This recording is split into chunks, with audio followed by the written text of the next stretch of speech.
রহস্য ও রোমাঞ্চকর কিছু গল্প দিয়ে সাজানো আমাদের এই বিশেষ নিবেদন স্যাটারডে ফ্যান্টাসি।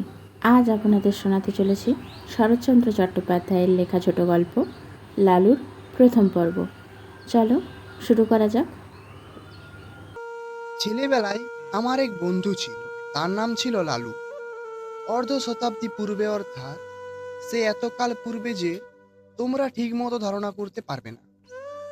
আমরা একটি ছোট্ট বাঙালি স্কুলে এক ক্লাসে পড়তাম।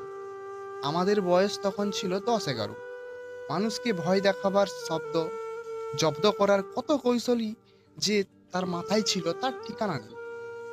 ওর মাকে রবারের সাপ দেখিয়ে একবার এমন বিপদে ফেলেছিলাম যে তিনি পা মুচকে প্রায় 7-8 দূরে খুঁড়িয়ে চলতেন।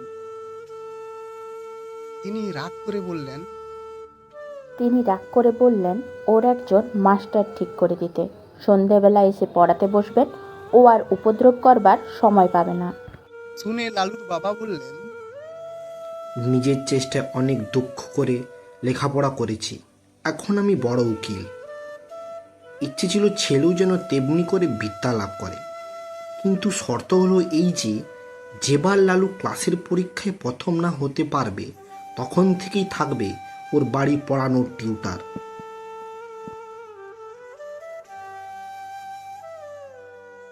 লালু পরিত্রাণ পেল, কিন্তু মনে মনে রইল ও ওর মায়ের উপর চটে, কারণ উনি তার ঘাড়ে মাস্টার চাপানোর চেষ্টা করেছিলেন। সে জানতো বাড়িতে মাস্টার ডেকে আনা আর পুলিশ ডেকে আনা সমান। লালুর বাপ ধনী গৃহস্থ, বছর কয়েক হলো পুরনো বাড়ি ভেঙে তেতলা বাড়ি করেছেন। এই অবধি লালুর মায়ের আশা গুরুদেবকে এ বাড়িতে এনে তার পায়ের ধুলো নেন, কিন্তু তিনি বৃদ্ধ, ফরিদপুর থেকে এতটা আসতে রাজি হন না। কিন্তু এইবার সে সুযোগ, স্মৃতিরত্ন সূর্যগ্রহণ উপলক্ষে কাশি এসেছেন। সেখান থেকে লিখে পাঠিয়েছেন ফেরবার পথে নন্দরানীকে আশীর্বাদ করে যাবে। আনন্দ যে আর ধরে না, উদ্যোগ আয়োজনে ব্যস্ত।